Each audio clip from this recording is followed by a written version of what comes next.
July in Oklahoma doesn't just arrive, it attacks, heat pressing down like a hand over your mouth until breathing becomes a choice you have to make. White sky, red earth. A woman standing alone in front of 3 dead machines that weigh more than her house. 26 years old, with $428, and 67 days before the bank takes everything. Her husband's truck disappearing down the dirt road an hour ago. Dust still hanging in the air like a question she can't answer. Behind her, 1,200 acres of wheat turning gold, ready to harvest. Dying in the field in front of her. A John Deere bleeding hydraulic fluid onto concrete. A Massey Ferguson with a seized heart. A Ford that hasn't turned over in 8 months. The repair shop quoted $5,200. She has her father's grease-stained notebook, $1.29 in her pocket. And a choice nobody thinks a woman alone can make, 67 days. The clock is already ticking, and she's standing in the shed, deciding whether to fight or surrender. July in Oklahoma doesn't mess around, heat that presses down on your chest until breathing feels like work. Sky gone white with sun, air thick enough to chew. Rebecca Whitfield stood on the porch of the farmhouse, watching her husband load the last of his belongings into his Chevy pickup. 26 years old. Blonde hair pulled back because anything else felt like trying in a moment that had already failed. Her hands gripped the porch railing, white knuckles. The wood was hot enough to burn, but she held on anyway. David didn't look back at her as he worked. 29, and done with all of it. Done with the farm, done with the debt, done with her. His shoulders tight under his shirt as he threw a duffel bag onto the pile. The screen door hung crooked on one hinge. Had been that way since March. Another thing that needed fixing.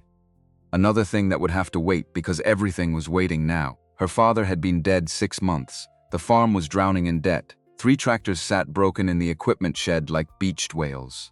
And her husband was leaving. Civil as that. David slammed the tailgate shut. The sound cracked across the yard like a rifle shot. He turned then. Looked at her for the first time all morning. His face was set, mouth a hard line. Eyes already somewhere else. The words came out flat. Your father's dream died with him, Rebecca. I won't die with it too. Her throat tightened. She wanted to say something. Wanted to scream or beg or tell him he was wrong. But her voice had gone somewhere she couldn't reach it. David walked to the driver's side. Opened the door. Paused with one boot on the running board. I got a job lined up in Tulsa. Oil rigs. Real money. You should sell this place while you still can. Then he was in the truck, engine turning over, dust kicking up from the tires.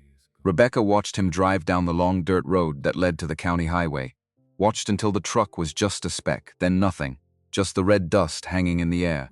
Settling slowly back to earth, the silence after was worse than the leaving. No, that wasn't true. The silence was just different. Because the farmhouse had always been full of sound.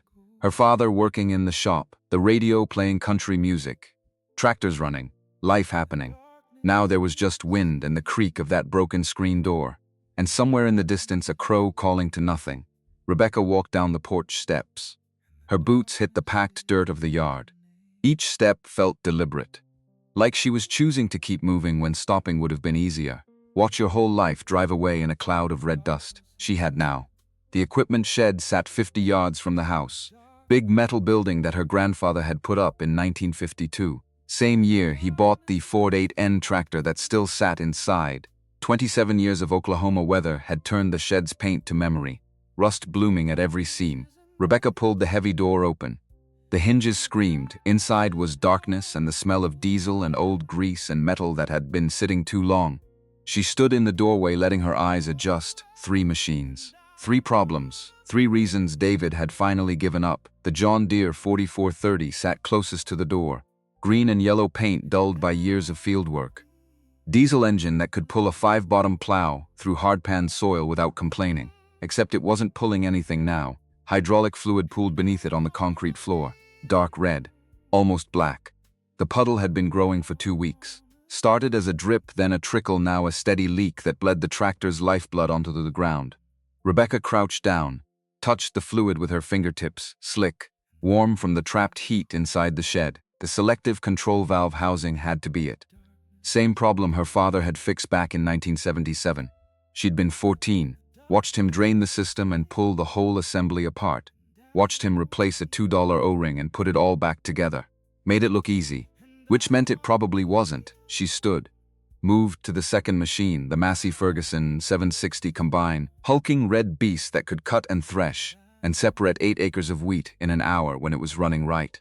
When it was running at all, Rebecca climbed up onto the platform, opened the side panel. The thresher cylinder sat frozen. Bearing seized solid. She tried to turn it by hand. Nothing might as well have been trying to move a mountain. The bearing had thrown itself during last year's harvest.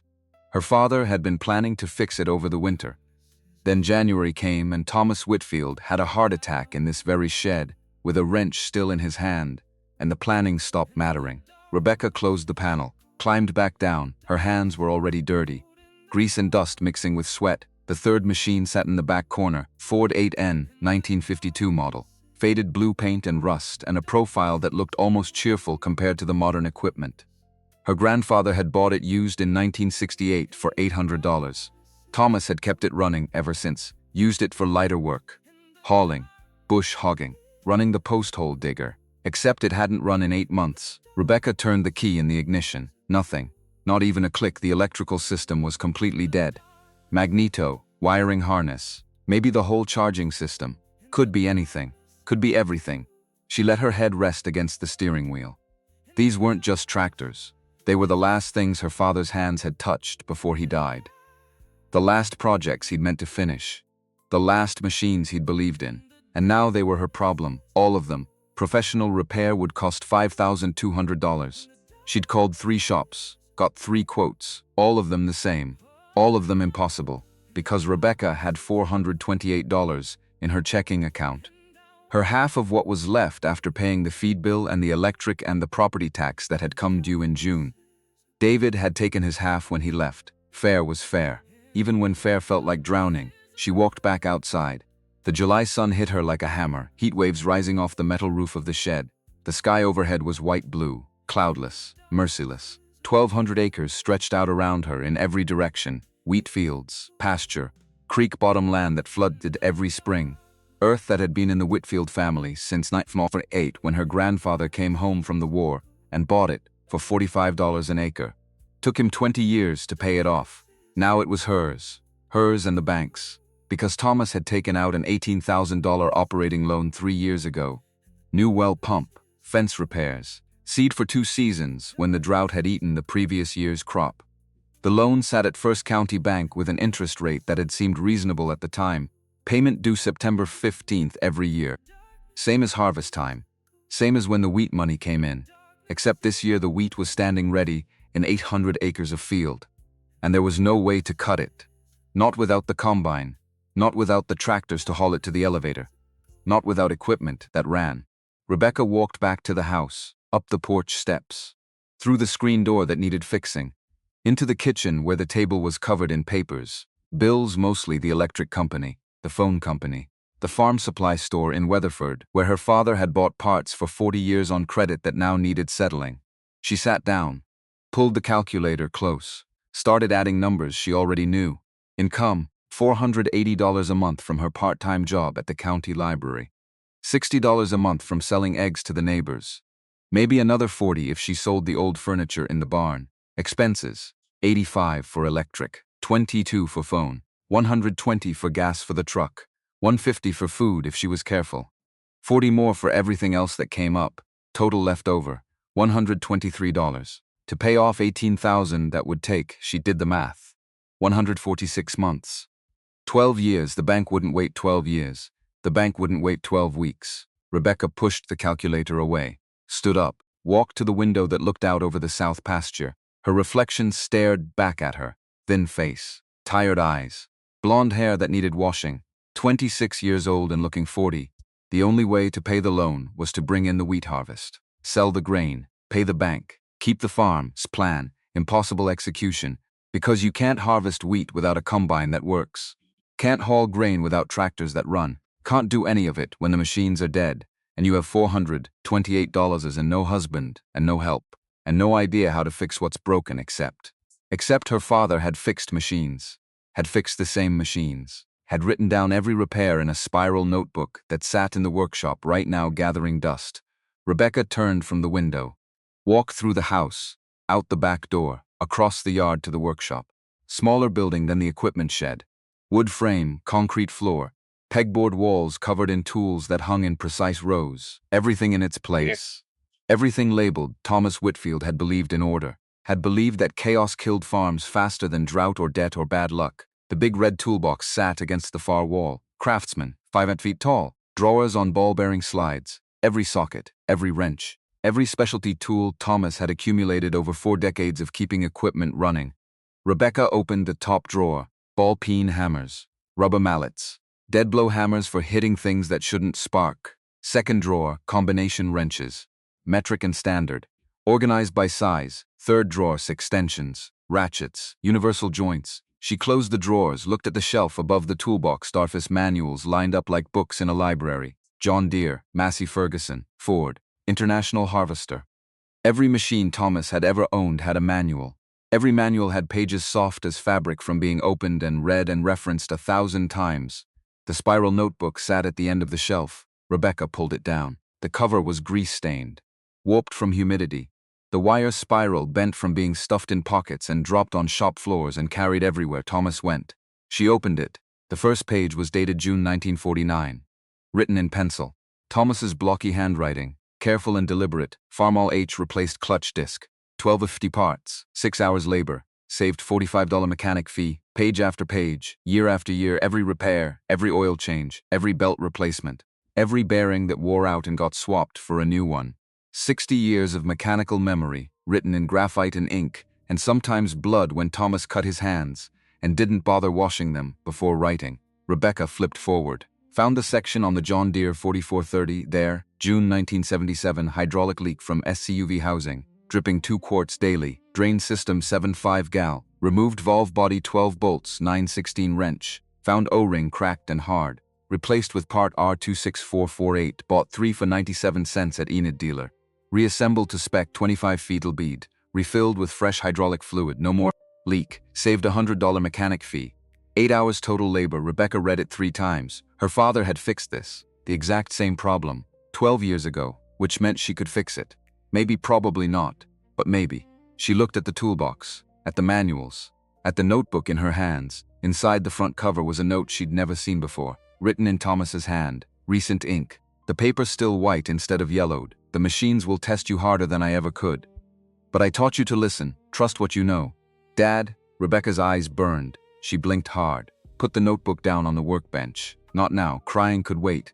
Crying was a luxury for people who had time. She didn't have time. She had a hydraulic system to fix, a combine bearing to replace, an electrical system to resurrect, a wheat field to harvest, a loan to pay, a farm to save, and no one was coming to help her. No one was coming at all. The realization settled over her like weight, heavy and final, which meant if this was going to get done, it was going to get done by her. Just her, alone. The drive to Weatherford took 30 minutes. Rebecca's truck burned oil, left a blue haze behind it on the county road. The radio didn't work. The air conditioning was a memory. She drove with the windows down and the hot wind whipping through the cab. First County Bank sat on Main Street between the hardware store and the Rexall drugstore. Brick building, 2 stories.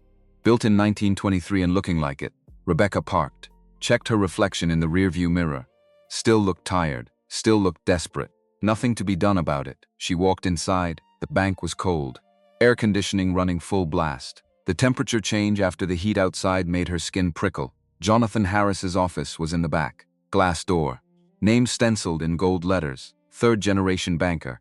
His grandfather had opened this branch. His father had run it for 30 years. Now Jonathan sat behind the desk and made decisions about who got money and who didn't. Rebecca knocked. Harris looked up. 58 years old. Silver hair. Reading glasses. White shirt with the sleeves rolled to his elbows. His face did something complicated. Surprise, then sympathy, then something harder to read. Rebecca. Come in. She sat in the chair across from his desk. The leather was cold against her legs. Harris took off his glasses, folded them, set them down carefully. I heard about David. I'm sorry. Her jaw tightened. I'm here about the loan. Of course. Harris pulled a folder from his desk drawer. Opened it. Pages of forms and numbers and signatures. September 15th. 18,000 plus interest brings it to 19,200. I know. Harris leaned forward. His voice went soft.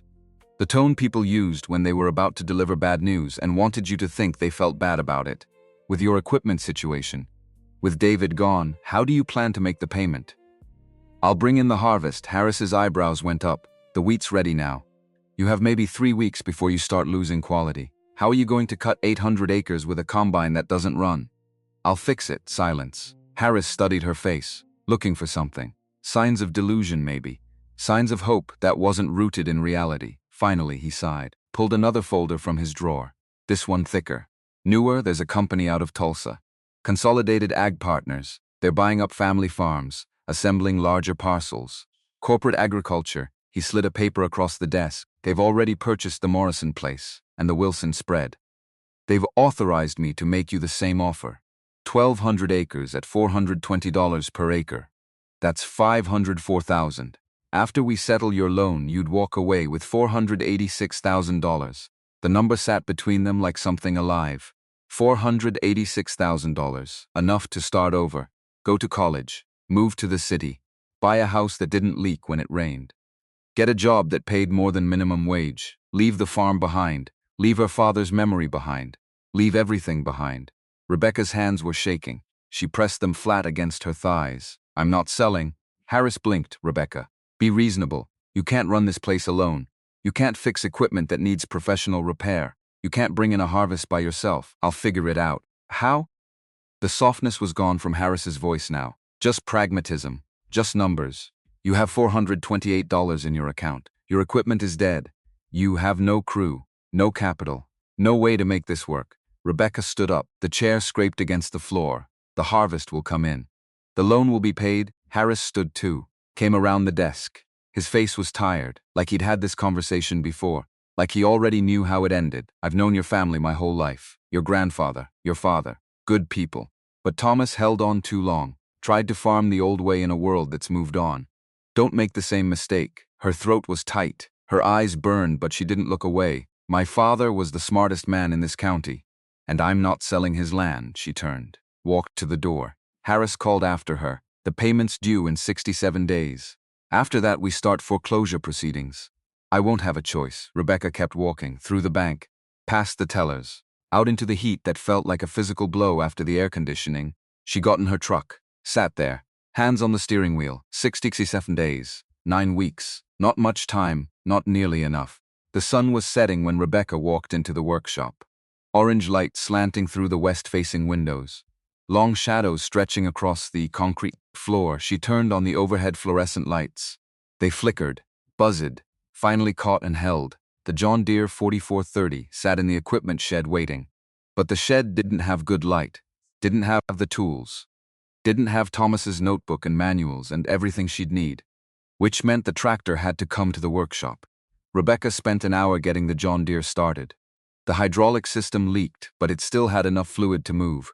She drove it slowly across the yard, parked it inside the workshop, killed the engine, then she stood looking at it. Green paint, yellow accents. Diesel engine that displaced 404 cubic inches. 130 horsepower. Hydrostatic transmission. 3-point hitch that could lift 6,000 pounds when the hydraulics worked. Right now it couldn't lift anything. Rebecca opened Thomas's notebook. Read the June 1977 entry again, then one more time until she could see it in her head. 11:30 at night. The house was dark. The farm was silent except for crickets and the occasional bark of a dog from the neighbor's place 2 miles away. Rebecca pulled on her father's old coveralls. Too big. She had to roll the sleeves and cuffs, but they were thick canvas that would protect her skin from sharp edges and hot metal.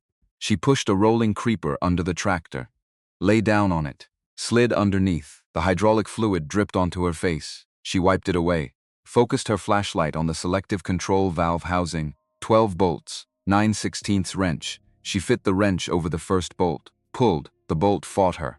Rust and time and cross-threading had turned it into a battle. Rebecca braced her feet against the tractor's frame, pulled harder. The bolt gave suddenly. She barked her knuckles against the housing. Blood mixed with hydraulic fluid. She ignored it. 11 more bolts, and this was just the beginning.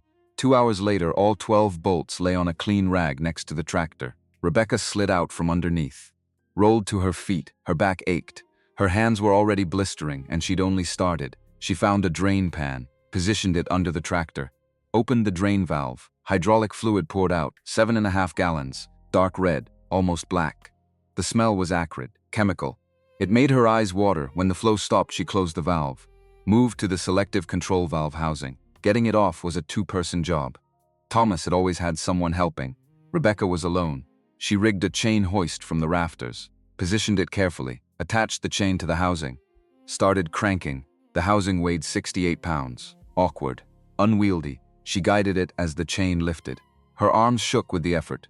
When it was clear of the tractor, she swung it over to the workbench. Lowered it down, unhooked the chain. Midnight, her whole body ached, and the hard part hadn't started yet. A knock at the workshop door. 2 in the morning. Rebecca crawled out from under the workbench where she'd been organizing pots. Her hands covered in grease. Knuckles bleeding in 3 places. Margaret Campbell stood in the doorway, 68 years old, gray hair cut short, wearing a cotton housedress with flowers on it despite the hour. The neighbor from 2 miles down the road, widow since 1972, Rebecca Honey. "What are you doing out here in the middle of the night?" Fixing the John Deere, Mrs. Campbell. Margaret looked at the tractor, looked at Rebecca, looked at the pool of hydraulic fluid, this UV housing. "Yes, ma'am." Margaret was quiet for a moment, then, "Your daddy fixed that same problem back in '77. I held the light for him." She stepped inside. "Let me hold the light for you." Rebecca's throat tightened. She wanted to say she didn't need help, wanted to prove she could do this alone, but the truth was simpler. She did need help, not to fix the tractor, but to not feel so completely isolated that the work became impossible.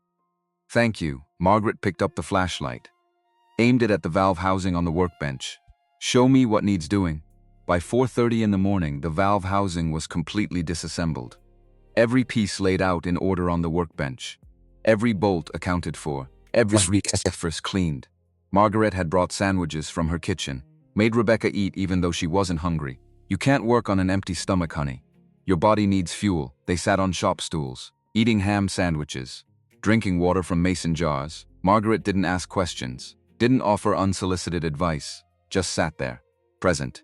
Steady, like she understood that sometimes the most helpful thing was simply not leaving. Finally, Rebecca spoke. "David left this morning." "I know, honey. I saw his truck. He said Daddy's dream died with him." Margaret was quiet for a long moment. Then, "When my Henry died, everyone told me I should sell our land. Said a widow couldn't manage 5 acres alone. You know what I did?" Rebecca shook her head. "I learned to fix the well pump myself. The fence posts. Even the tractor mower. Not because I wanted to. Because I had to." She smiled. "And you know what I discovered?" "What?" "That being underestimated is a kind of freedom. Nobody expects you to succeed. So when you do, it feels like flying." Rebecca felt something crack open in her chest. Not breaking. Opening. "I don't know if I can do this." "You don't have to know, honey. You just have to start." Margaret stood up, brushed crumbs off her dress. "Now show me this O-ring that needs replacing." Rebecca found the failed ring inside the valve assembly, held it up to the light. Cracked. Hard as plastic. Completely useless. This tiny circle of rubber, no bigger than a quarter. This was what had killed a 10-ton tractor. 97 cents, Margaret said quietly. "That's what the notebook says. 3 O-rings for 97 cents. If I can find the right parts store, if they have the right part number, if everything goes exactly right, then we better get some sleep. You've got to drive to Enid in the morning." Rebecca woke at 5:47. Sunlight streaming through her bedroom window. Her body felt like it had been beaten, every muscle sore, her hands throbbing. She forced herself up, showered, changed into clean clothes, made coffee that was too strong and toast that was too burnt. The parts store in Enid was 45 miles away. Thomas's notebook said that's where he'd bought the O-rings in 1977. No guarantee they'd still have them. No guarantee they'd even be open this early. But it was the only lead she had. Rebecca got in her truck, drove east into the rising sun. The roads were empty this early. Just her and the farmers already out checking their fields. Enid was bigger than Weatherford. Had a Walmart, a Sonic, 3 different parts stores. The John Deere dealership sat on the north edge of town. Big lot. New tractors lined up, gleaming in the sun. Price tags that would have made Thomas weep. Inside the parts counter was manned by a kid who looked maybe 20. Grease under his fingernails. Name tag that said Kenneth. Rebecca pulled out the notebook, showed him the entry. "I need part number R26448. O-rings for a selective control valve. 40s and 4 and 30 model." Kenneth flipped through a thick catalog. Microfiche reader sitting unused next to the computer terminal. He frowned. Flipped more pages. "That's a 77 part number.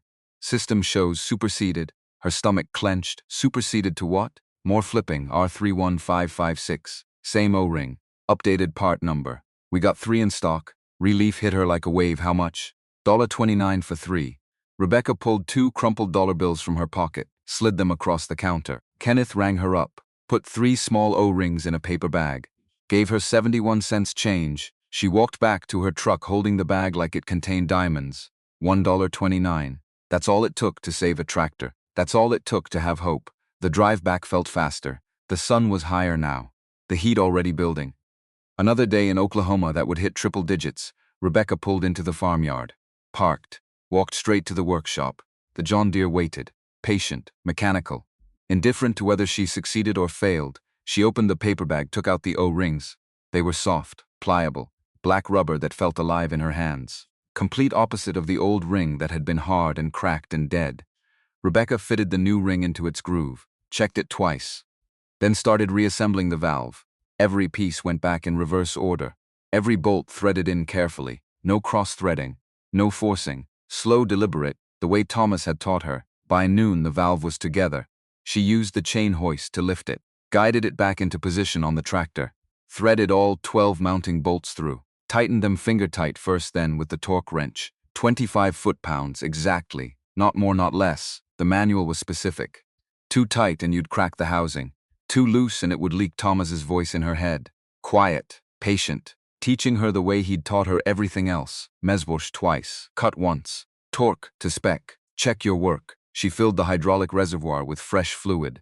7.5 gallons, the same amount that had drained out. Then she sat in the tractor's cab, turned the key, the diesel engine turned over, coughed, caught, settled into a rough idle that smoothed out after a few seconds. Rebecca's hand shook as she reached for the hydraulic control lever. This was the moment. Either it worked or it didn't. Either she'd done it right or she'd wasted 3 days and $1.29.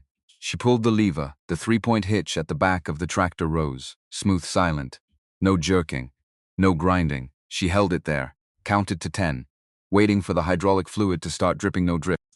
She lowered the hitch, raised it again, still no leak. Rebecca climbed down, walked around to the back, got on her hands and knees, looked underneath at the selective control valve housing. Dry, completely dry, no leak, no drip, no problem. She sat back, put her hands over her face, 1 machine down, 2 to go.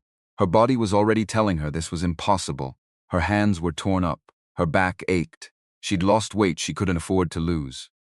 Sleep was something that happened in 4-hour chunks when exhaustion finally won, and she'd only fixed the easiest repair. The combine bearing was going to be worse. The Ford's electrical system was going to be a nightmare. 67 days, no 64 days now. 3 days gone already. Could she do this? Could her body survive what was coming? Rebecca didn't know. But she also didn't have a choice. Because selling meant giving up, meant admitting defeat, meant betraying everything Thomas had built and believed in. And she wasn't ready to do that. Not yet, maybe not ever.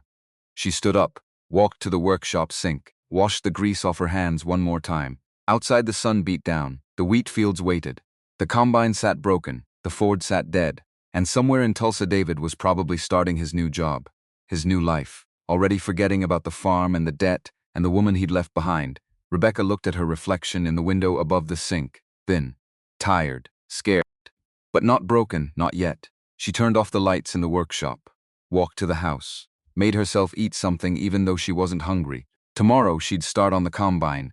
Tonight she'd let herself feel one small victory, one machine saved for $1.29, one impossible thing done, which meant maybe, just maybe, the other impossible things could be done too. The sun set over the wheat fields, red sky, purple clouds, the kind of sunset that made Oklahoma worth the heat and the dust and the struggle. Rebecca sat on the porch, the broken screen door creaking in the breeze. Tomorrow would be hard, the day after harder. The whole summer stretching ahead full of pain and doubt and work that would test everything she had. But tonight she'd fixed a tractor, just her alone, with her father's notebook and $1.29, and that was enough for now. That was enough.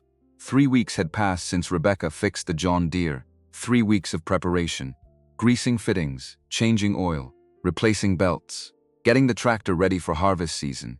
But harvest meant nothing without the combine. And the combine was the beast that had killed her optimism.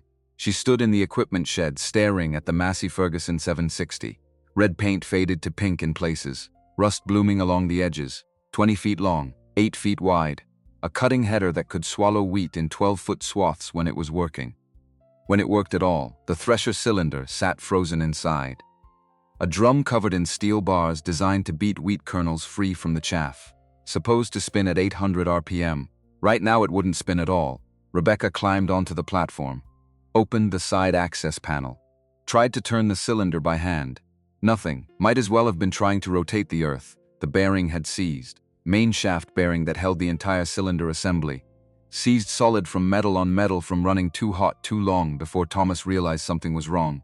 She pulled out the service manual. Massey Ferguson 760. Copyright 1973. Pages yellowed. Grease stained. Held together with duct tape. Section 8.4. Cylinder bearing replacement. Professional service recommended. Cylinder assembly weight. 340 pounds. Bacoy's overhead hoist. Bearing puller. Hydraulic press. Specialized tools. Rebecca read the warnings. Read them again. Looked up at the cylinder. 340 pounds. She weighed 115 after losing weight she couldn't afford to lose. The math wasn't encouraging. But neither was anything else about her situation. Account balance this morning. $386.71. She'd checked it twice, hoping the number would change. It didn't. Bearing replacement cost. $340 according to the quote she'd gotten over the phone yesterday from Oklahoma City, which left her $46.71. For everything else, for the rest of the summer. Unless she could find the bearing cheaper. Unless she could install it herself. Unless she could do the impossible again, because the alternative was calling a mechanic. Admitting defeat. Watching someone else fix her father's machine while she stood there useless with a checkbook she couldn't write. Not an option, not even close. Rebecca climbed down from the combine, walked back to the workshop, opened Thomas's notebook to the section on the 760, nothing. No entry for bearing replacement, because her father had been planning to do it this winter. Before January came with its heart attack and ended all his plans, she flipped through the pages anyway, looking for something, anything, found it near the back, a note dated December 1978. 2 months before Thomas died, cylinder bearing making noise. Ordered replacement part. Will install after harvest when I have time. Below that in different ink. Recent, if you're reading this you found the bearing. 3rd drawer down in the red toolbox.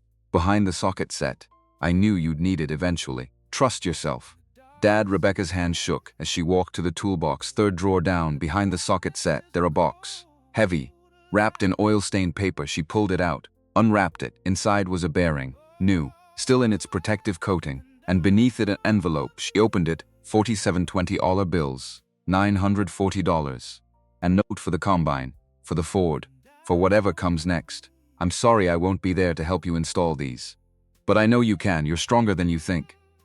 Dad, Rebecca sat on the workshop floor, held the money, held the bearing, held the proof that her father had known, had prepared, had believed in her, even when he couldn't say it out loud. She cried. Not from sadness, from something else entirely. The drive to Oklahoma City took 2 hours.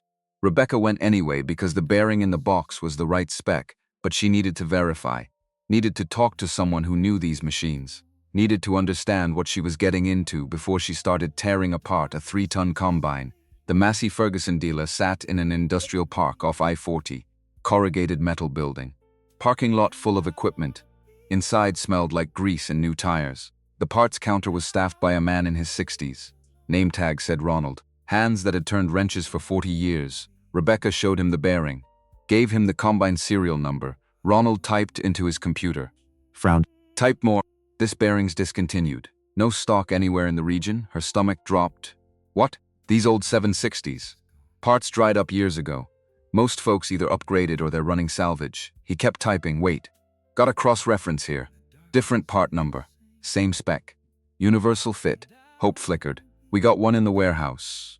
$340. Rebecca pulled out her father's envelope. Counted out $340 in 20s. Slid them across the counter. Ronald looked at the cash. Looked at her. Really looked. Saw the grease under her fingernails. The cut on her hand from yesterday's work. The exhaustion in her face. You fixing this yourself? Yes, sir. Cylinder bearing replacement is a 2-man job minimum. Usually 3. I don't have 2 men. Ronald nodded slowly. Went to the back. Came back with the bearing in a box, set it on the counter, then he disappeared again. Returned with a dial indicator in a plastic case. This is a loaner. You'll need it to check runout. Runout's got to be under 5 thousandths, or the cylinder won't balance. Bring it back when you're done. Rebecca's throat tightened. Kindness was harder to take than contempt. Contempt she could fight. Kindness just made her want to cry. Thank you. Ronald shrugged. Your daddy bought parts here for 30 years. Never missed a payment. That counts for something. He paused. One more thing. He went to a shelf, pulled down a worn service manual, photocopied pages, installation procedure, step by step. Don't skip any steps. Don't guess on the torque specs. And for God's sake, don't try to lift that cylinder alone. You'll hurt yourself. He handed her the papers. Good luck, honey. You're going to need it. Days 5 through 11 were installation, every step by the book. Every measurement checked twice. The cylinder itself was the problem. 340 pounds of steel and thresher bars suspended from a shaft. Needed to be removed. The bearing pressed off. The new bearing pressed on. Then reassembled. Simple in theory. Impossible in practice. Especially alone, Rebecca rigged the chain hoist from the rafters of the equipment shed. Positioned it carefully. Tested it with weight. The metal beam groaned but held. Good enough. Had to be good enough because professional repair wasn't an option. She started on day 5. 12 bolts held the cylinder in place. 1.25-inch sockets. The kind that required a 3-foot breaker bar to get any leverage. She fought each bolt. Rust and thread lock and time had turned them into war. Her hands blistered. Popped. Bled. She wrapped them in rags and kept going, because stopping meant thinking, and thinking meant panic. Better to bleed. Day 6 ended with all 12 bolts removed. The cylinder sat loose now, connected only by the main shaft that ran through the bearings. Getting the shaft out required driving it through with a sledgehammer and a brass drift punch. Rebecca swung the hammer. The shaft didn't budge. She swung harder. The impact jarred her shoulders, made her teeth rattle. 47 swings. She counted every one. On the 48th swing, the shaft finally moved. 1/4 inch. Then another quarter. Then it started sliding. Until it didn't. The bearing had seized around the shaft. Welded itself on with friction and heat and corrosion. Rebecca needed a bearing puller. Didn't have one. Couldn't afford one. She had a car jack. 20-ton hydraulic bottle jack from the barn used for changing tractor tires. Close enough. She positioned the jack between the cylinder and the bearing. Started pumping. The cylinder moved. The shaft didn't. Something had to give. Metal groaned. The sound a combine makes when it's about to break or be saved. No middle ground. The shaft popped free. Sudden, Rebecca fell backward, landed hard on the steel platform. The breath knocked out of her lungs. She lay there, stared at the shed's roof, rust and cobwebs and sparrow nests in the rafters. 34 years old her father had been when he bought this combine new. Thought it would last 20 years. 30 if he took care of it. It had lasted 41. Would have lasted longer if Rebecca could keep it running. If she didn't kill herself trying. She sat up. Everything hurt. Her back, her shoulders. Her hands, even her jaw hurt from clenching her teeth, but the shaft was out, which meant she was winning. Day 7, she attached the chain hoist to the cylinder assembly.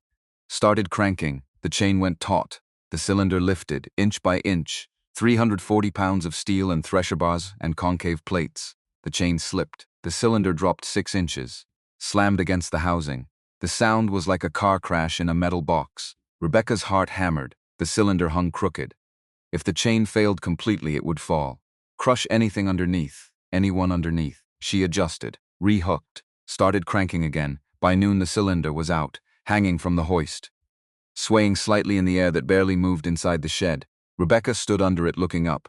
This thing could kill her. One failed link, one bent hook. That's all it would take. She guided it over to a workbench she'd reinforced with railroad ties. Lowered it down. The bench groaned but held. The bearing was obvious now. Seized onto the shaft, black with carbon, rough with scoring where metal had ground against metal until both gave up. Getting it off required heat. Rebecca found Thomas's acetylene torch, the one he'd used for cutting, for welding, for heating stuck bolts. She'd never used a torch before, had watched Thomas use it 100 times. Watching wasn't the same as doing, but nothing about this summer was the same as anything. She lit the torch, adjusted the flame until it was blue and tight, focused the heat on the bearing. The metal glowed red, then orange, then yellow. The bearing expanded just enough. Rebecca grabbed the bearing puller Ronald had loaned her, fitted it around the bearing, tightened the center screw. The bearing fought. She tightened more. Something was going to break. The bearing or the puller or Rebecca's resolve. The bearing broke, came off in pieces, shattered from the stress. Good. She didn't need it intact. She needed it gone. Margaret Campbell showed up on day 8 with a basket of fried chicken and biscuits, found Rebecca on her back under the combine, covered in grease, hair matted with sweat. "Honey, you need to eat. Can't stop now, Mrs. Campbell. I'm almost there. You've been almost there for 3 days. Your body needs fuel or it's going to quit on you." Rebecca slid out from under the machine. Sat up. Margaret's face went tight when she saw her. "When's the last time you slept?" "I sleep. That's not what I asked." Rebecca stood, swayed slightly, caught herself on the combine. Margaret grabbed her arm. "Sit down before you fall down." They sat on the workbench. Rebecca ate chicken she couldn't taste, drank water from a jar. Margaret didn't lecture, didn't tell her to slow down. Just sat there, present, steady. Finally she spoke. "You know what I learned when Henry died?" Rebecca shook her head, "That the work will always be there. But your body won't. You can push it, but eventually it stops. And then you've got nothing." She handed Rebecca another biscuit. "Your daddy didn't raise you to work yourself to death, proving a point." "I'm not proving a point. I'm saving the farm." "Same thing, honey." Rebecca wanted to argue, wanted to say Margaret didn't understand. But the truth was simpler. She did understand. "Too well. I've got 60 days left. 57 now. And I'm not even halfway done. Then you better rest tonight. Tomorrow's not going to get easier." Days 9 through 11 were pressing the new bearing onto the shaft. Rebecca built a hydraulic press from the car jack and steel plates. Not because she was clever, because she had no other choice. The dial indicator Ronald loaned her showed run out at 4 thousandths. Close enough. Had to be close enough. She reassembled the cylinder, bolt by bolt, every torque spec exact.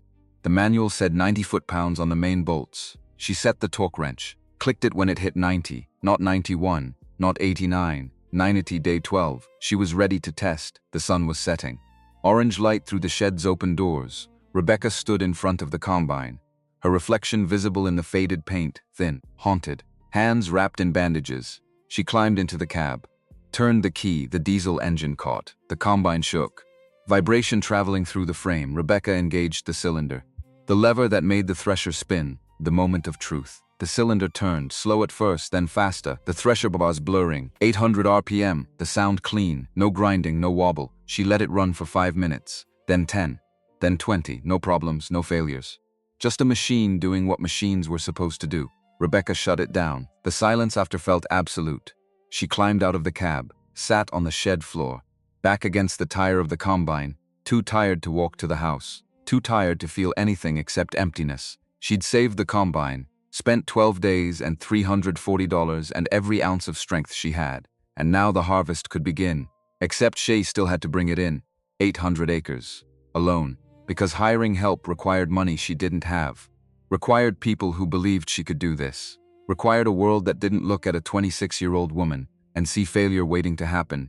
Rebecca closed her eyes, just for a minute, just to rest. She woke up 3 hours later, stiff, cold despite the summer heat. The shed was dark, the farm silent. She walked to the house, made herself eat, showered, fell into bed. Tomorrow the wheat harvest would start. Tomorrow would be the hardest thing she'd ever done. August came with heat that made July look gentle. 105 degrees by noon, 108 by 3. The kind of heat that killed cattle and made asphalt soft. The wheat field stood ready. 800 acres of gold, kernels at 13% moisture, perfect for cutting. Another week and they'd start shattering, dropping grain on the ground. Money lost to timing. Rebecca stood at the field's edge. The combine sat behind her, fueled, greased, ready. She had spent the last week trying to hire help. Called every number in Thomas's address book. Asked everyone at the co-op. Put a notice on the bulletin board at the feed store. No one wanted to work for her. No one believed the farm would make it. No one wanted to be part of a failure. Margaret had stopped by 2 days ago. Her truck pulling a grain trailer. Her voice gruff. "You can borrow this. Haul your wheat to the elevator when you're ready." Rebecca's throat had tightened. "Mrs. Campbell, I can't pay you. Didn't ask you to. Your daddy helped me when I needed it. This is me returning the favor. I don't know how I'll manage alone." Margaret looked at the wheat fields, then at her. Something shifted in her expression. "Your daddy harvested alone for years before he could afford help. You're Thomas Whitfield's daughter. You'll figure it out." Then she'd driven away, left Rebecca with a borrowed grain trailer and no excuses left. So here she was, standing at the edge of 800 acres, with a combine she'd rebuilt, and a prayer she didn't quite believe in. Rebecca climbed into the cab, started the engine, Lowered the header. The sickle bar began cutting back and forth, slicing through wheat stalks. She engaged the forward drive. The combine moved into the field, wheat feeding into the header, up the conveyor, into the threshing cylinder, the grain separating from the chaff. It worked, everything worked. The repairs held. The machine did its job. Rebecca drove up one row, down the next, the cab filling with dust and chaff. The heat building until the thermometer on the dash read 115. No air conditioning, just a fan that moved hot air around, sweat soaking through her shirt, running into her eyes. Burning 6 in the morning until 10 at night, 16 hours in the cab, 20-minute breaks to refuel, to drink water, to eat something that didn't require sitting down, because sitting anywhere except the combine meant wasting time. Day 1 she cut 40 acres, day 2 another 40, the rhythm brutal, the heat crushing, her body adapting or dying, no middle ground. Day 7, the belt that drove the cleaning fan snapped, the combine choked. Wheat backing up into the cylinder, the whole system jamming. Rebecca shut it down, climbed out, the belt had shredded, pieces hanging like torn skin. She didn't have a spare, hadn't thought to buy one. Stupid, Thomas would have had 3 spares. The nearest parts store was in Weatherford, 30 miles. An hour lost driving, an hour back, plus however long to find the belt, or she could fix it. Rebecca looked at the destroyed belt, then at the belts driving other systems on the combine. The grain tank unloader belt was the same width. Different length but same width. She could use it for the cleaning fan. Unload grain manually, slower but possible. She found Thomas's tools in the storage box on the combine. Got to work, 2 hours under the Oklahoma sun. Metal hot enough to brand, her hands blistering through the gloves. But the belt fit, the cleaning fan ran, the combine worked again. She climbed back into the cab, started cutting. 3 hours lost. 3 hours that meant working past midnight to make up the time, so she worked past midnight. Day 9 brought rain, not forecast. Not expected, just clouds rolling in from the west and opening up. 20 acres of cut wheat sitting in the field waiting to be combined. 20 acres soaked, grain swelling. Moisture content jumping from 13% to 20. Too wet to sell. Too wet to store, ruined. Rebecca sat in the combine's cab watching rain hammer the windshield. Watching money dissolve. The rain lasted 6 hours. When it stopped, the sun came out. Steam rose from the fields. The air thick enough to swim through. She had to wait 2 days for the wheat to dry. 2 days of lost time. 2 days closer to the deadline. When she started cutting again, the ruined wheat went into a separate pile. Would have to be dried. Would cost extra. Would eat into profits that were already thin. Day 14 she started hallucinating, seeing things that weren't there. Her father standing at the field's edge. David's truck pulling into the driveway. The bank foreclosure notice tacked to the door. None of it real. All of it exhaustion, the brain shutting down from heat and stress and sleep deprivation. She'd lost 18 pounds. Could count her ribs. Her hands were scarred, permanently damaged. The blisters had turned to calluses that cracked and bled and reformed harder. Day 18 she nearly fainted, vision going gray. The combine drifting off course. She caught herself. Stopped. Drank a gallon of water from the jug she kept in the cab. Her urine was dark, nearly brown, dehydration, kidney stress, her body cannibalizing itself. She should stop, should rest, should take a day off. But resting meant not cutting. Not cutting meant not harvesting. Not harvesting meant no money. No money meant default, so she kept going. Day 19.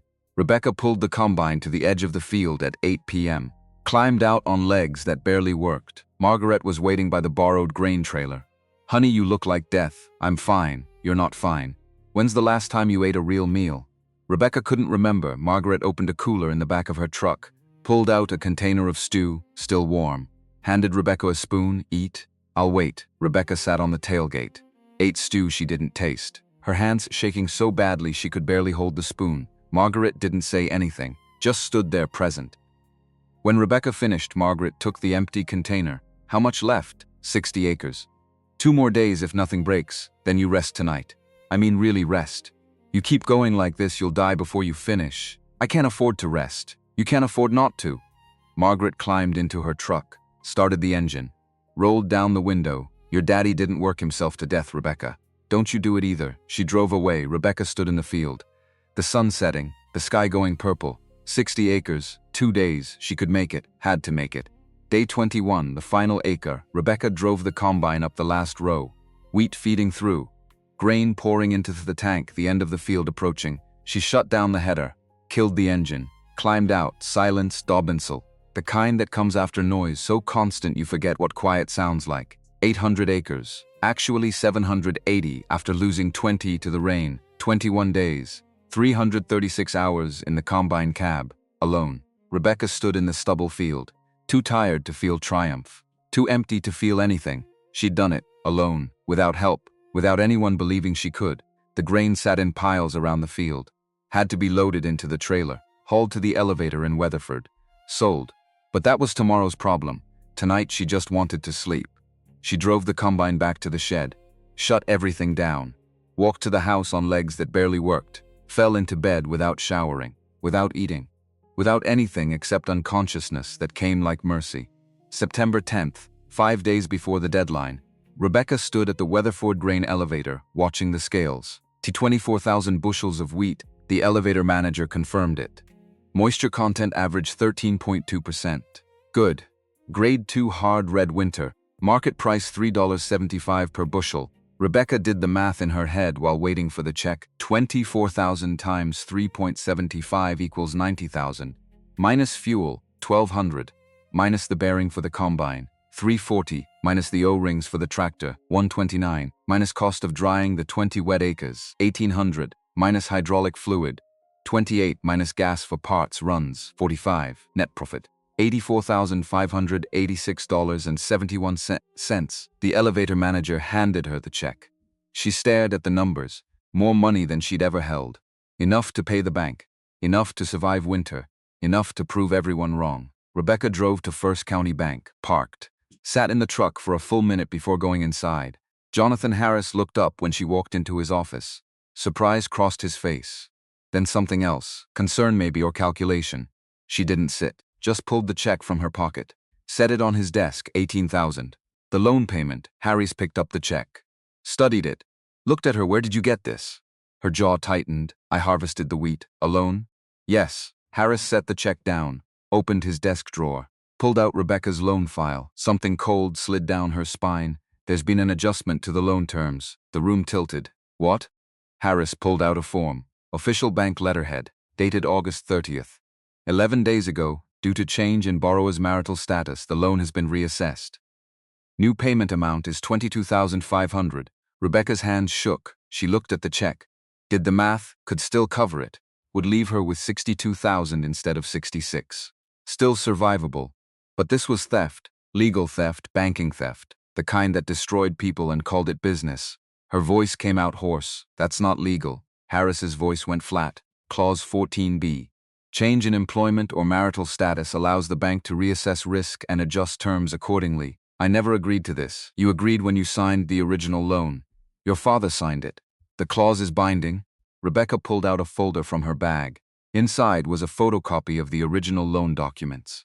She'd paid $50 to a lawyer in Weatherford last week to review them, just in case. She slapped the papers on Harris's desk. Clause 14b applies only if the borrower changes employment. I didn't change employment. My husband did. He wasn't the primary borrower. I was. Harris's face went pale. Rebecca pulled out her checkbook. Wrote a check for $18,000. Her hand steady despite the rage making her vision blur. She tore it out. Set it on top of the loan papers. This is what I owe, per the original contract. If you don't accept it, I'll see a lawyer. And I'll make sure everyone in this county knows you tried to steal from a widow 6 months after her father died. The air between them crackled. Finally, Harris took the check. Stamped it received.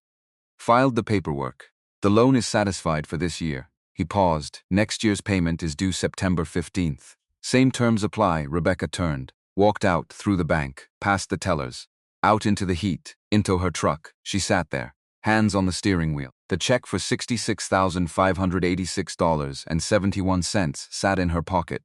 Less than she'd expected, less than she'd earned, but still enough, barely, to make it through winter, to plant next year, to survive, which was all she needed for now. 1 week later, Rebecca was in the workshop changing oil in the John Deere when she heard the truck, old Ford engine knocking. Same blue haze of burning oil her own truck made, the sound familiar in a way that made her stomach clench. David. 3 months. 3 months since he'd driven away. 3 months of silence.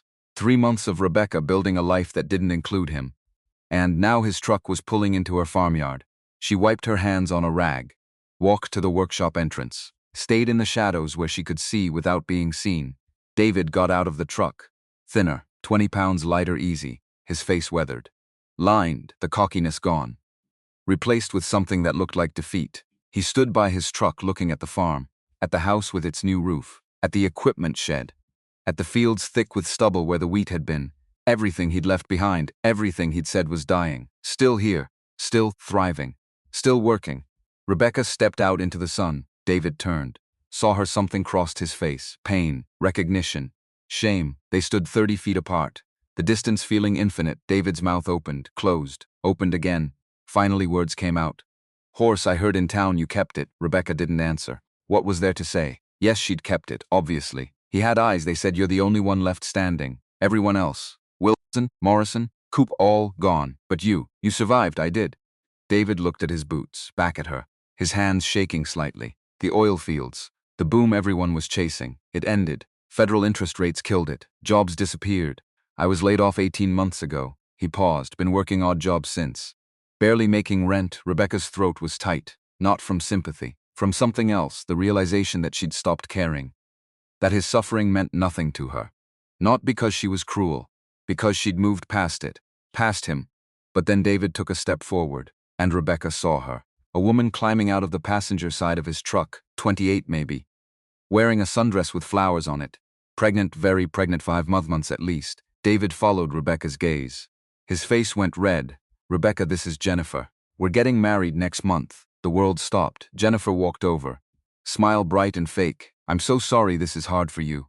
But David deserves to be happy." Rebecca did the math. 5 months pregnant. David left 3 months ago, which meant he'd been cheating while Thomas was dying, while Rebecca was drowning, while the farm was falling apart. Had already had someone else lined up before he walked out the door. The betrayal was so complete it became almost funny. Almost. Rebecca looked at the woman, at David, at the life they were building on the wreckage of hers. Then she looked down at her hands, still covered in grease from changing oil, still scarred from fixing machines, still strong from doing the impossible, and she felt nothing, not anger, not sadness, not even hurt, just emptiness where he used to be. She pulled off her wedding ring, the one she'd kept wearing out of habit or hope or stupidity, walked over to David, held it out. "Get off my land." Her voice was ice, no tremor. No tears, because tears were a gift, and he didn't deserve gifts. David took the ring, his hand shaking. "Rebecca, Now he got in his truck. Jennifer climbed in beside him, looking less smug now, more uncertain. The engine started, backed up, drove down the long driveway, dust rising. Settling, gone. Rebecca stood until the truck disappeared. Then she walked back to the workshop, climbed under the John Deere, finished changing the oil, because work didn't care about betrayal. Work didn't care about anything except getting done, and she had a Ford 8N that still needed fixing before winter came. Margaret found her 2 hours later, still under the tractor, still working. "Honey, I saw David's truck." Rebecca slid out, sat up. Margaret's face was worried. "You okay?" He brought his new girlfriend. "She's pregnant." Margaret's expression hardened. "That son of a—" "It doesn't matter, Mrs. Campbell." "Of course it matters." "No." Rebecca stood, wiped her hands. "It matters if I let it matter. And I don't have time for that. I've got a tractor to fix and winter to prepare for and a farm to run." She looked at Margaret. "He wanted me to break, to fail, to prove him right. But I didn't. I won't, because this farm isn't about him anymore. It never really was." Margaret smiled, sad and proud at the same time. "Your daddy would be real proud of you, honey. I hope so." They stood in the workshop, surrounded by tools and machines and everything Thomas had built, everything Rebecca had saved. And outside the sun was setting, the wheat stubble golden in the fading light, the land waiting for winter, for rest, for the cycle to begin again. Rebecca had survived harvest, had paid the loan, had proven everyone wrong, but the war wasn't over. It was just beginning, because survival wasn't the same as thriving, and she intended to do both.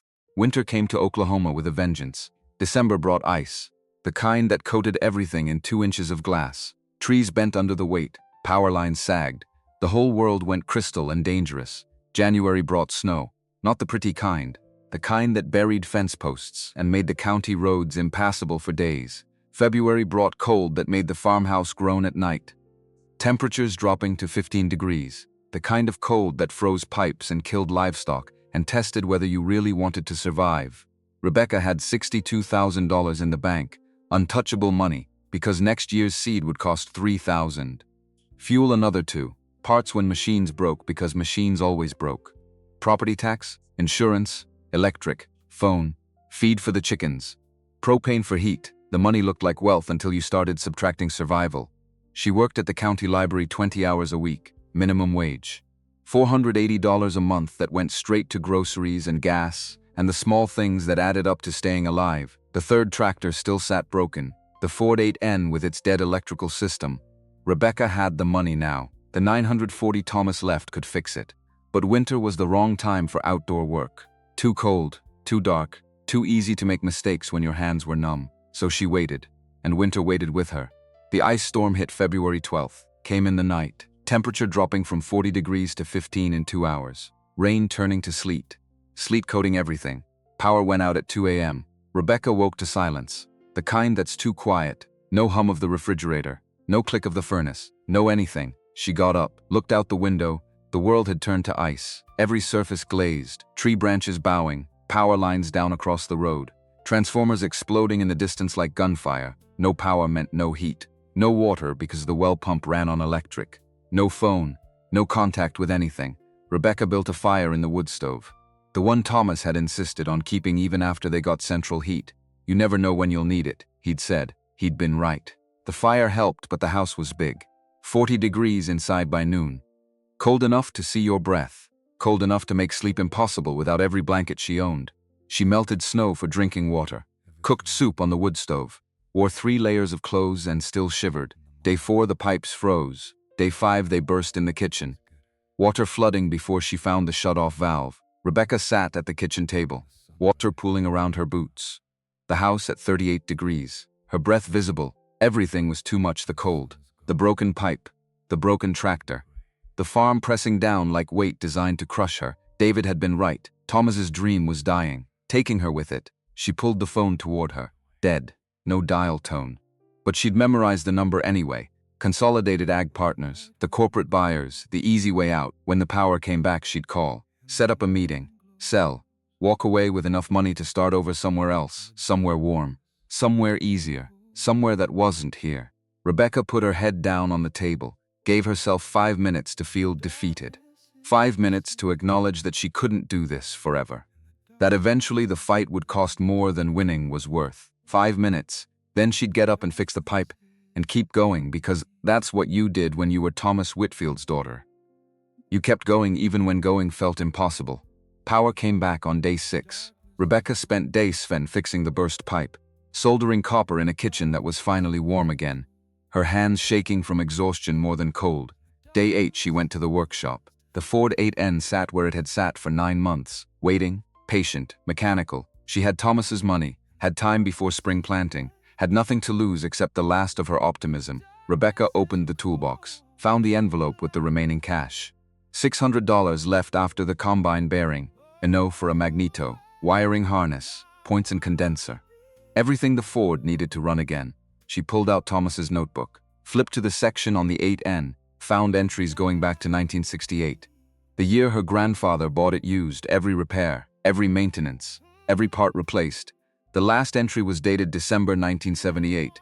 Electrical system getting weak. Will rebuild over winter. Thomas never got that winter. But Rebecca had it now. She drove to Weatherford, the parts store on Main Street. Same place Thomas had bought parts for 40 years. The kid behind the counter looked maybe 19. Name tag said Christopher. Rebecca showed him the list. Magneto for a 1952 Ford 8N. Wiring harness. Points. Condenser. Spark plugs. Christopher typed into his computer. Frowned. We don't stock parts for the 8N anymore, but I can order them. Take about a week. How much? He added numbers. 90 for the magneto. 95 for the harness. 22 for the rest, plus tax.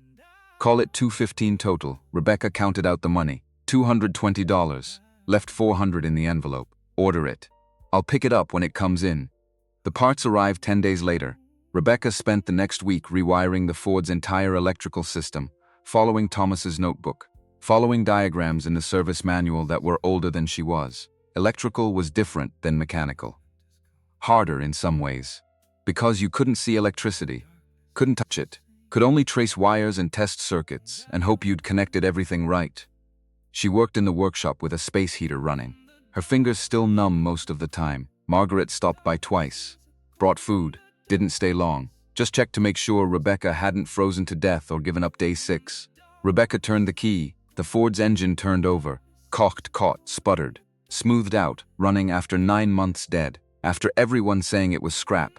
After Rebecca herself had almost believed it. But here it was, running the oldest tractor on the farm. The first one Thomas had bought. Still working. Still useful. 3 machines, 3 battles, 3 victories. Rebecca stood in the workshop. The Ford idling. The sound familiar. Comforting. The sound of her childhood. Of her father. Of everything worth saving. She shut off the engine. The quiet after felt different now. Not empty, just peaceful. The farm was completely hers. All 1,200 acres. Paid for with sweat and blood and refusing to quit. And tomorrow she'd start getting ready for spring planting. Because the land was patient. And so was she. Spring came late that year. March was mud. April was rain. May finally brought warmth and dry ground and the possibility of planting. Rebecca put in 500 acres of wheat, 200 of soybeans, left the rest in pasture, conservative. Careful. The way Thomas had always done it. At the co-op she heard stories about her neighbors. The ones still farming, expansion, leverage, new equipment financed at rates that seemed reasonable until you read the fine print. The gospel according to the agricultural journals was simple. Get big or get out, farm bigger, borrow bigger. Bet everything on commodity prices staying high. Russia was buying American grain. Prices were good. The government was encouraging fence row to fence row planting. Banks were practically giving money away. And farmers were listening. But Rebecca remembered what Thomas had taught her.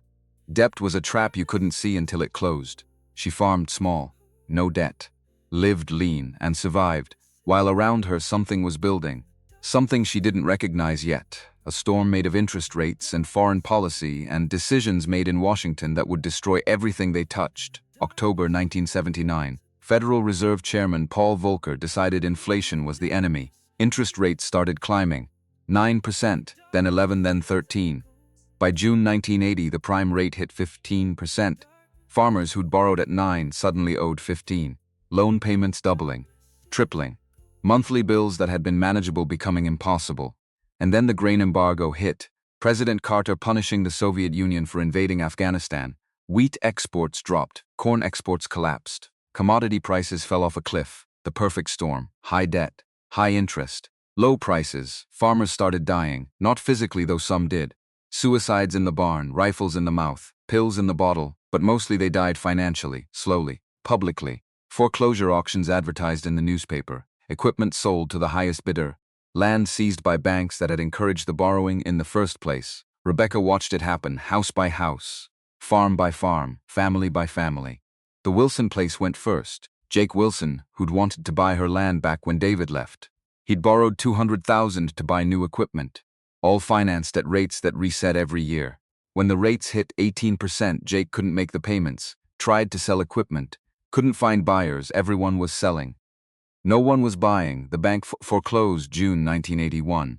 Auction held on a Tuesday. Rebecca didn't go. Heard about it at the co-op. Jake's equipment sold for 30 cents on the dollar.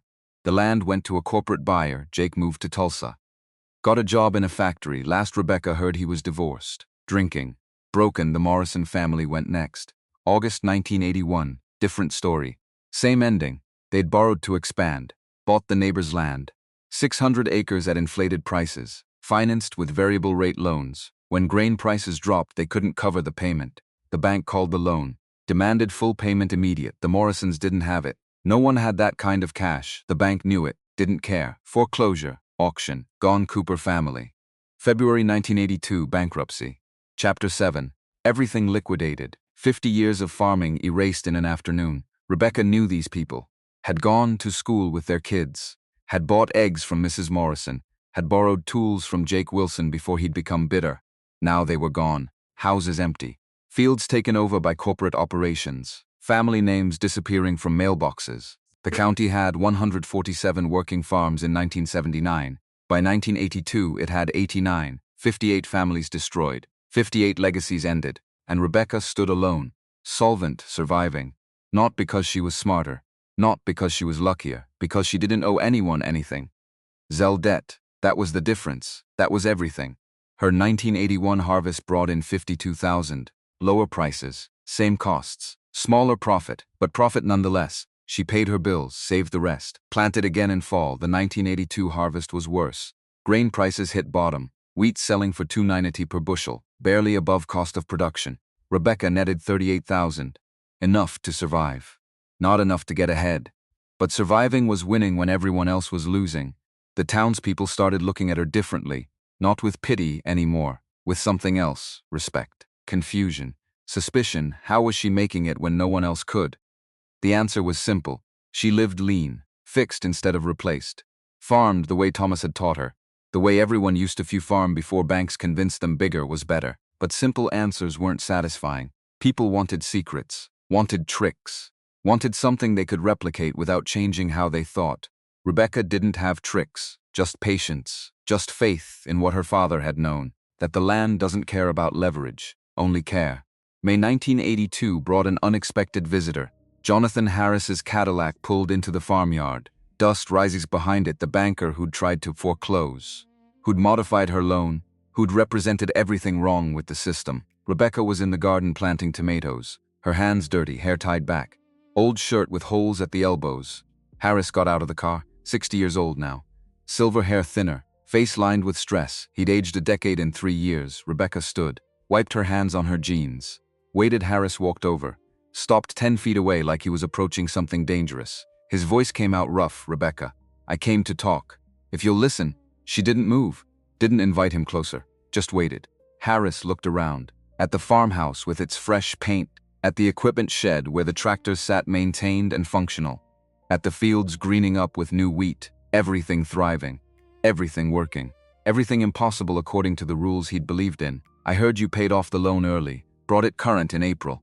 6 months ahead." "Yes, how?" Her jaw tightened. "Same way I've been doing it. Good harvest, low costs, no debt." Harris nodded, looked at the ground. When he spoke again, his voice was different, smaller. "I was forced into early retirement last month. The State Banking Commission opened an investigation, found irregularities. 12 loans, including yours, that I'd modified without proper authorization." Something cold moved through Rebecca's chest. Vindication. But it felt hollow. They're reviewing everything. My whole career, 40 years of banking, ended because I thought I knew better than the farmers I was supposed to serve. Harris looked up, met her eyes. His face was naked, ashamed. "I came to tell you I'm sorry, for the modified loan, for trying to pressure you into selling, for not believing you could do this." The apology hung between them. Real, painful, too late to change anything, but maybe not too late to matter. Rebecca's voice came out steady. "Why did you do it?" "I believe the experts, the agricultural economists, the government programs, they all said the same thing: get big or get out, consolidate, leverage, modernize." Harris gestured at nothing. "At everything, your father." Thomas, he represented the old way. Small operations, no debt, self-reliance. I thought it was nostalgia, sentiment, refusing to adapt. Pause. I thought he was a fool, and now? Now I know I was wrong, completely. Catastrophically wrong. Silence. A crow called from the fence line. Wind moved through the wheat. Harris pulled an envelope from his pocket, held it out. "This is the overpayment from when I modified your loan. $4,500 plus interest. You're entitled to it." Rebecca took the envelope. Didn't open it, just held it. "The farmers I pushed into debt, they're gone now. The Wilsons, the Morrisons, the Coopers. 58 families in this county alone. I helped destroy them. Told them debt was leverage, that bigger was better, that they couldn't compete staying small." Harris's hands shook. He shoved them in his pockets. "You survived.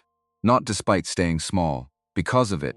Your wheat looks better than anyone's in the county. Your equipment runs. Your farm is paid for." He paused, something breaking in his expression. "How did you know? How did you know when everyone else was wrong?" Rebecca looked at the fields, at the land her grandfather had bought, her father had maintained, that she'd nearly lost. "I didn't know. I just listened to my father, to the land. Dad taught me that farming isn't about conquering the earth, it's about partnering with it.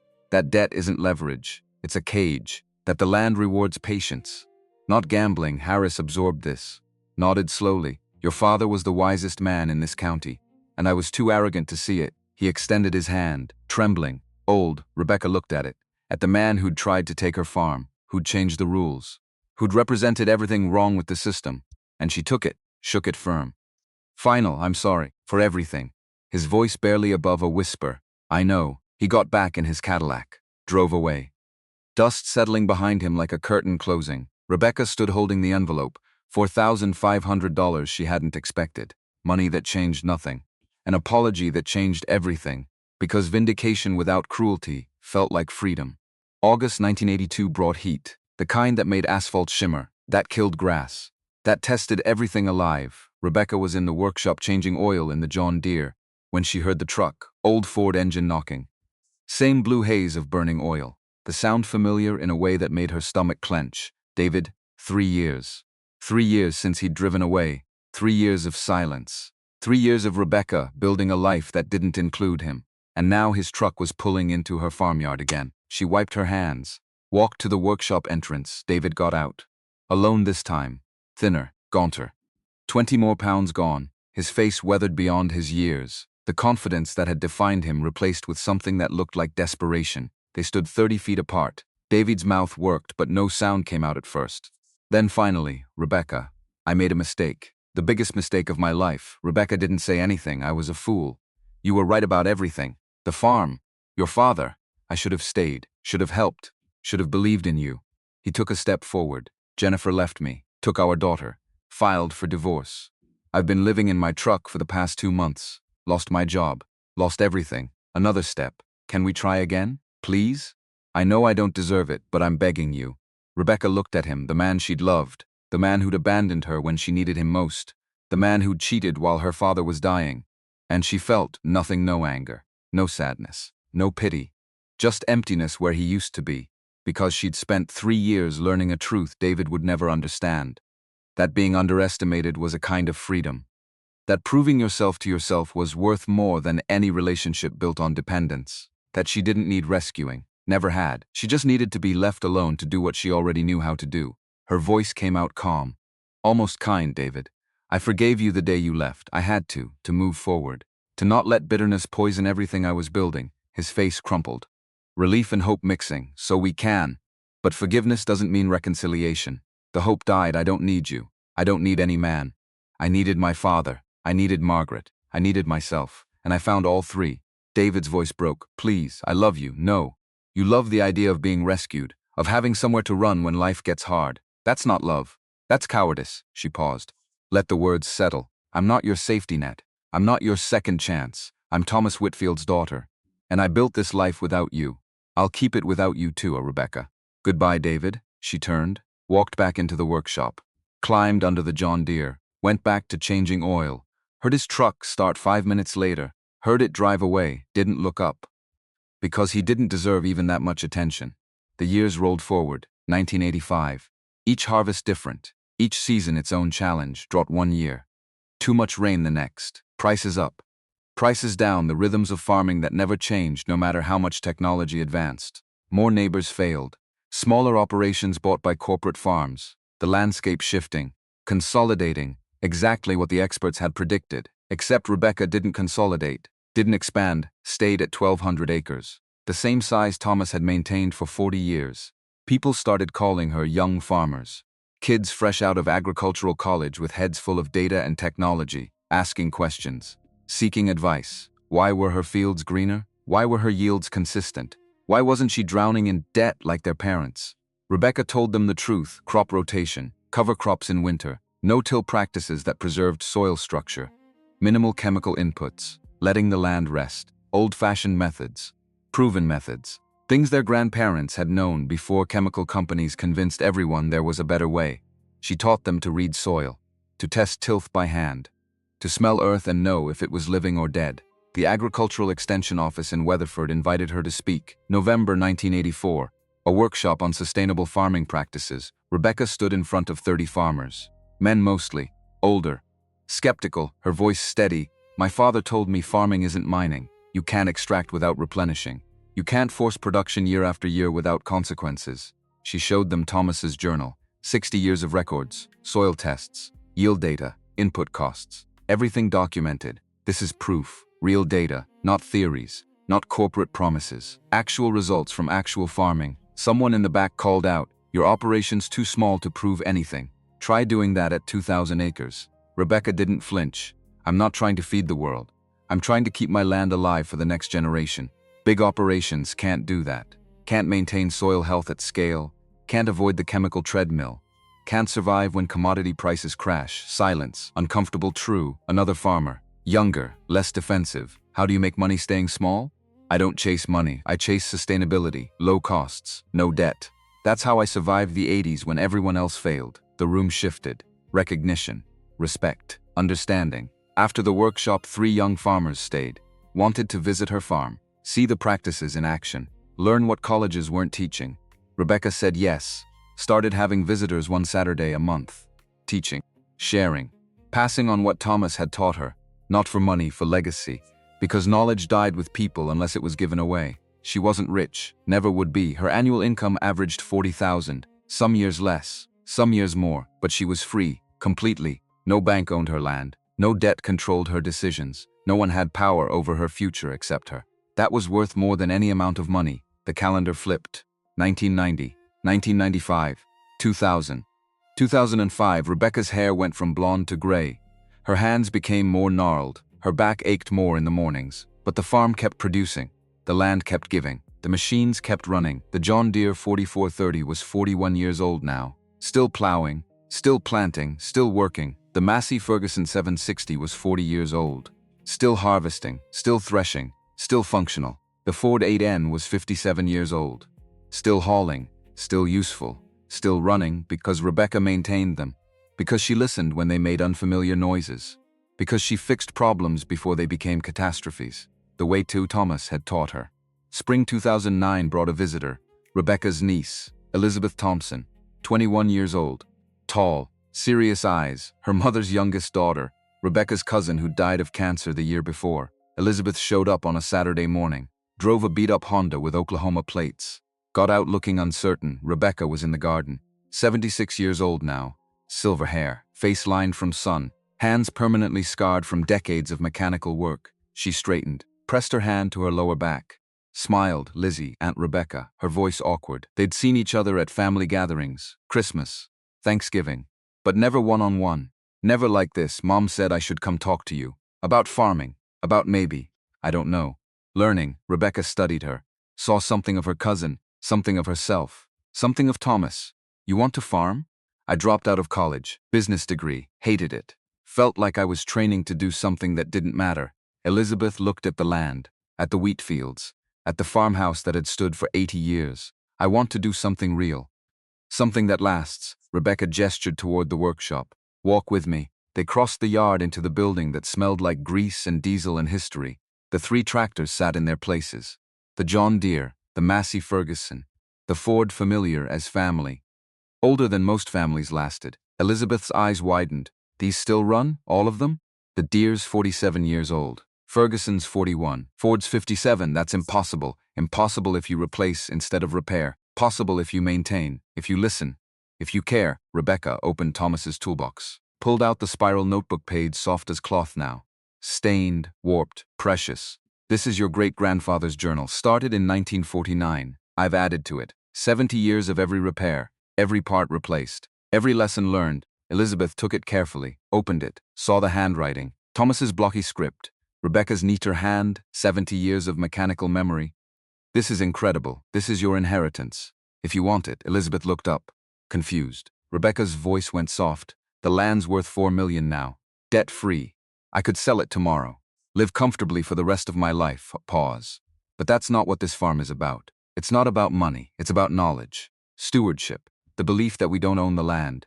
We just borrow it from the next generation. She gestured at the tractors, at the journal, at everything. Most people inherit wealth. I'm offering you something different. Knowledge, skills, a way of life that values patience over profit, sustainability over scale. Elizabeth held the journal, the weight of it, the meaning. I don't know anything yet. You don't know anything yet. But you can learn. That's what this place teaches. That knowledge matters more than capital. That patience beats leverage. That choosing the harder path sometimes leads to the better destination. They stood in the workshop, surrounded by tools, by machines, by the accumulated wisdom of 3 generations. Elizabeth's voice came out determined. Teach me. Rebecca smiled, tired, satisfied, peaceful. Get here at 6 tomorrow morning. Wear clothes you don't mind destroying. They walked outside. The sun was setting. Orange light across 1,200 acres. wheat growing, soil alive. Land that had survived depressions and droughts and disasters. Land that would survive beyond them too. Elizabeth looked at the fields, at the farmhouse, at her aunt who'd become a legend in the county, the woman who wouldn't break, her voice quiet. Why didn't you ever expand? Buy more land when you could. Rebecca considered. Choosing words carefully, everyone thought big was better. More acres, more equipment, more debt. They called it progress, called it modern farming. She gestured at the neighboring farms, corporate-owned now, massive operations, efficient, profitable, soulless. But big isn't always better. Sustainable is better. Debt-free is better. Being able to sleep at night is better. Knowing you can survive bad years because you're not leveraged to the hilt. That's better. Elizabeth nodded slowly, understanding. Or starting to. I chose freedom over wealth, chose control over scale, chose to farm the way that felt right instead of the way everyone said I should. Rebecca looked at her directly. You'll face that choice too. Everyone does. The easy path or the right one. The path everyone's taking, or the path that leads where you actually want to go. Silence. Crickets starting their evening song. The sky going purple. Elizabeth's voice came out serious. Committed. I want to learn everything. However long it takes. Rebecca smiled. Then let's get started. They stood together as night fell. Aunt and niece. Teacher and student, one generation passing the torch to the next. In the workshop, the 3 tractors sat waiting. The John Deere 4430 that had nearly defeated her. The Massey Ferguson 760 that had almost broken her body. The Ford 8N that had tested her faith. All 3 still running, still useful, still teaching lessons about patience and knowledge, and refusing to quit. The land stretched out in every direction. 1,200 acres that 3 generations had tended, that had tested them, challenged them, sustained them, and now a 4th generation was stepping forward, taking the wrench, accepting the responsibility. Rebecca put her hand on Elizabeth's shoulder, felt the future in the gesture. 6 a.m. tomorrow. Don't be late, Elizabeth grinned. Yes, ma'am. They walked back to the house, the workshop behind them, the tractors waiting in the darkness, ready for another day, another season, another generation, ready to teach the lessons only machines and land and time could teach. That knowledge outlasts money, that patience defeats leverage, that the hardest path often leads to the most worthwhile destination, and that sometimes the person you need to prove something to isn't the world. It's yourself. Rebecca sat on the porch that night, alone but not lonely, the farm quiet around her, the land she'd nearly lost, the machines she'd saved, the legacy she'd built, not with a man, not with money, not with luck, but with knowledge passed down, with stubborn refusal to quit, with the understanding that being underestimated was a kind of freedom, that no one could take from you what you'd proven to yourself. She thought about David, about Harris, about all the people who'd told her she couldn't, and she smiled, because they'd all been wrong, not because she was special, but because she'd learned the one lesson they never would. That survival isn't about being the strongest. It's about being willing to do the work no one else wants to do, to learn what no one else wants to learn, to keep going when everyone else has quit. The stars came out, the crickets sang, the wheat rustled in the breeze, and Rebecca Whitfield sat on her porch, on her farm that no one could take from her. Freakaplimpet. Enough. Tomorrow, Elizabeth would arrive at 6 a.m., would start learning what Thomas had taught Rebecca, what Rebecca would teach her, the cycle continuing, the knowledge passing, the land enduring, because that's what legacy really was. Not money in a bank, but wisdom in willing hands, and the courage to use it when everything and everyone said you couldn't. Rebecca stood, walked inside, closed the door on a life well lived, a battle well fought, a victory earned one impossible day at a time. The last light faded from the horizon, the farm settled into night, and somewhere in the workshop 3 tractors waited, 47 years old, 41, 57, still running, still teaching, still proving that impossible was just another word for hasn't been done yet, until someone stubborn enough came along to do it anyway.